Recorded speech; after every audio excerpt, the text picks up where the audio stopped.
வணக்கங்க. Welcome to Uma's kitchen. நீங்கள் எல்லோரும் நல்லா இருக்கணும்னு நான் எப்போவுமே ப்ரே பண்ணிக்கிறேன். ஏன்னா ஒவ்வொரு வாரமும் நான் உங்களை சந்திக்கும்போது நான் ரொம்ப ஹாப்பியாக இருக்கேன். இன்றைக்கி ஒரு மத்தி மீன் வச்சு ஒரு குழம்பு பண்ணி காமிக்க போகிறேன். பாருங்கள், இதுதான் மத்தி மீன். இது வாங்கி இதை க்ளீன் பண்ணி நீட் பண்ணி வச்சுட்டேன். இது என்ன பண்ணணும் தெரியுங்களா? க்ளீன் பண்ண பிறகு கழுவுன பிறகு கடைசியில் கொஞ்சோண்டு எண்ணெய், கொஞ்சம் கல் உப்பு போட்டு கழுவி வச்சுட்டா பாருங்கள் எப்படி பளபளன்னு இருக்குது. இப்போ இந்த மீனோட ஸ்மெல்லெல்லாம் போயிடும். இதுக்கு தேவையான பொருள் காமிக்கிறேன் நம்ம குழம்பு வைக்கிறதுக்கு. இந்த புளி தான் மெயின். இவ்வளோ பெரிய புளி எடுத்து ஊற வச்சு அதை கரைச்சி வச்சுருக்கேன். அதுக்கு மசாலா மிளகா, காஞ்சி மிளகா நான் கொஞ்சம் எச்சா எடுத்துருக்கேன். இந்த மிளகா நல்லா காரம் அடிக்கும். மீனுக்கு கொஞ்சம் எச்சா தான் போடணும். காரணம் புளி ஊற்றுறதுனால அந்த காரத்தை எல்லாம் அது அடக்கிடும். அதனால் உங்களுக்கு எவ்வளோ தேவையோ அவ்வளோ எடுத்துக்கோங்க. தனியா பவுடர் தேவையான அளவு, ஜீரகம், மஞ்சப்பொடி, பூண்டு, குருமிளகு, சின்ன வெங்காயம். இந்த 2 தக்காளியில் ஒரு தக்காளி போட்டு வதக்குவேன். ஒரு தக்காளி தாளிக்கிறதுக்கு வச்சுருக்கேன். தேங்காய், தேவையான எண்ணெய். இப்போ நான் சொன்ன இந்த பொருள் மட்டும், அதாவது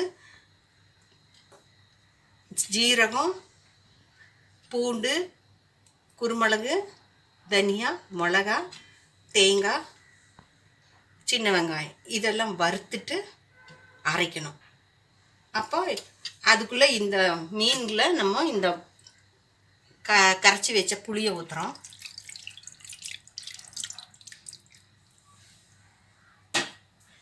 இதில் இந்த கல்லுப்பு போடுறோம், மஞ்சப்பொடி போடுறோம்.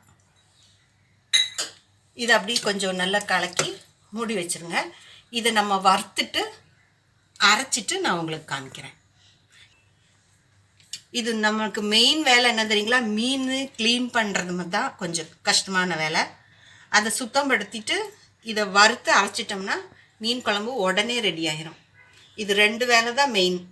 அதாவது மீனை க்ளீன் பண்ணுறதும் வறுத்து அரைக்கிறதும்.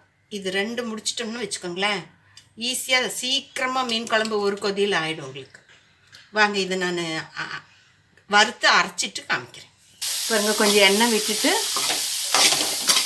முதல் வெங்காயம் போட்டு லேசாக வதக்கின வரைக்கும் எல்லாத்தையும் நான் போட்டுட்டேன். இந்த தனியா பொடி மட்டும் கடைசியில் போடுவேன், ஏன்னா இப்போ போட்டால் கருகிரும். தனியா பொடி ஒரு பெரிய டேபிள் ஸ்பூனில் 3 எடுத்துருக்கேன். இதெல்லாம் வறுத்து அரைச்சா தான் தேங்காய் எல்லாமே நல்ல டேஸ்ட் இருக்கும்.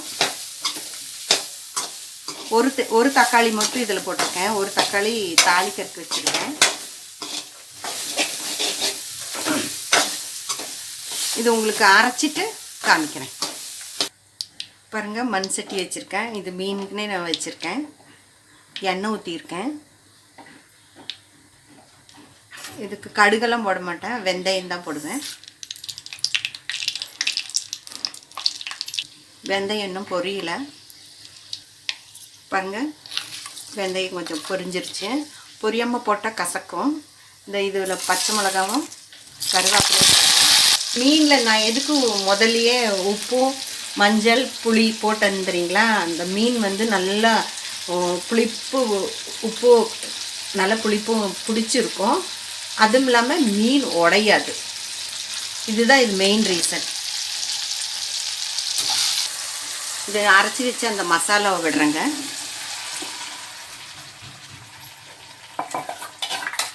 ஒரு 2 நிமிஷம் அப்படியே இந்த எண்ணெயிலே இந்த மசாலா வதங்கட்டும். இதில் இந்த மீன் மட்டும் போடாமல் இந்த தண்ணி மட்டும் விடுங்க.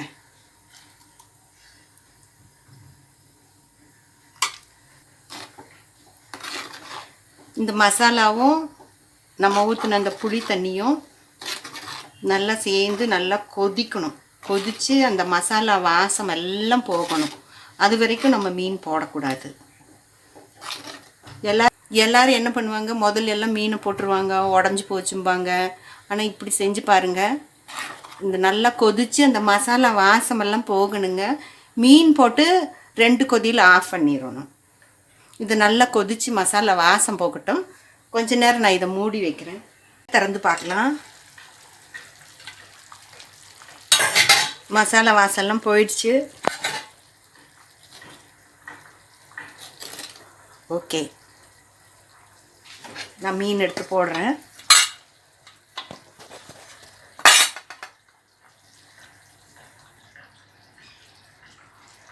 பெரிய பெரிய மத்திங்க, இங்கே விலை ரொம்ப.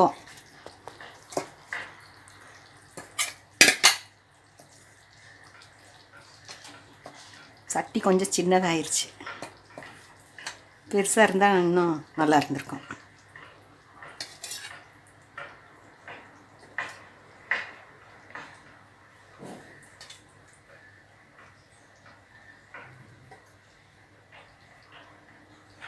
இது 2 கொதி கொதிக்கணும்.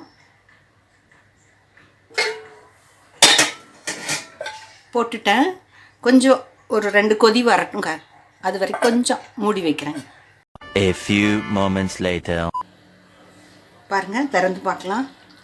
இது இந்த கொதி வந்தால் போதும். கேஸ் ஆஃப் பண்ணிடுங்க. இந்த சூட்லேயும், இந்த குழம்பு சூட்லேயும், மண்சட்டி சூட்லேயும் அது நல்லா வெந்துடும். அவ்வளோதான். உங்களுக்கு மீன் மட்டும் காமிக்கிறதுக்கு, க்ளீன் பண்ணுறதுக்கு காமிக்கல. சந்தர்ப்பம் கிடைக்கும்போது உங்களுக்கு அது தனி வீடியோ போட்டு கொடுக்குறேன். சாப்பிடுங்க. நல்ல சூடாக சாதம் பண்ணிவிட்டு இதை வச்சு சாப்பிடுங்க. எப்படி இருக்குன்னு சொல்லுங்கள். லைக் பண்ணுங்கள், ஷேர் பண்ணுங்கள், சப்ஸ்கிரைப் பண்ணுங்கள். Take care. பாய்.